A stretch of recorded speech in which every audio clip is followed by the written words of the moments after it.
But the depression thing was the big thing. I mean, yes, it's fun. Yeah, you want to go every once in a while, but I also people think, and I talk about this so much, and probably you too. They think I trip all the time. Like, like maybe once a year. Hmm. That's it. It still scares me. I still have to get all ready. I have a whole thing, and some people are like, "Come on, man, you're getting a little anal about this." No, man, this is religion to me. Honestly, also the the deeper it takes you in some respect, the more the more I have found that the deeper it's taken me, the more I realize how important a strong container is so that I can feel coherent to go there and stay there as, you know, as much as possible without flinching, which I flinch anyways because that's a part of it.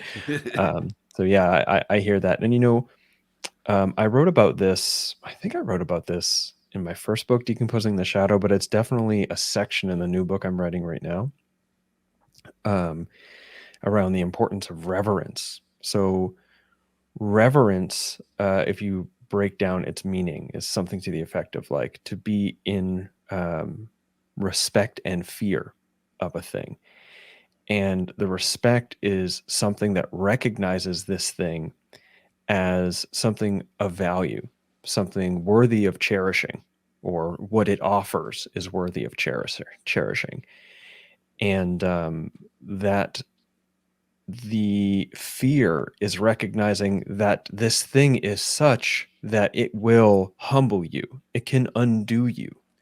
And so the reverence is a kind of position where, with with a respect that honors the value of the thing, and with a position of recognizing that if you don't humble yourself in advance with the reverence, you're getting humbled no matter what, because that which you revere has the capacity to undo you.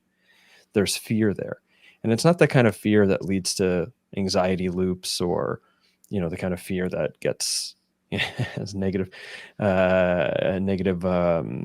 image. It's the kind of fear that you should have, like, I should feel a certain amount of fear when I'm going for a solo backpacking, or a solo camping trip in the backcountry, or when I'm getting ready to free climb El Capitan. There's an appropriate amount of fear there that calls us to be well prepared.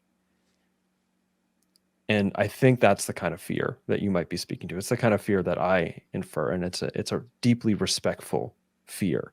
Damn right, It's not, man. yeah, and it is with that fear that one can practice courage, because if you don't feel some sort of fear and then choose to do it anyways, and I'm not encouraging you to do it anyways, anyone listening, because you're afraid, there needs to be a lot of checks and balances and inner assessments and preparations to say, yes, I'm choosing to step beyond my fear.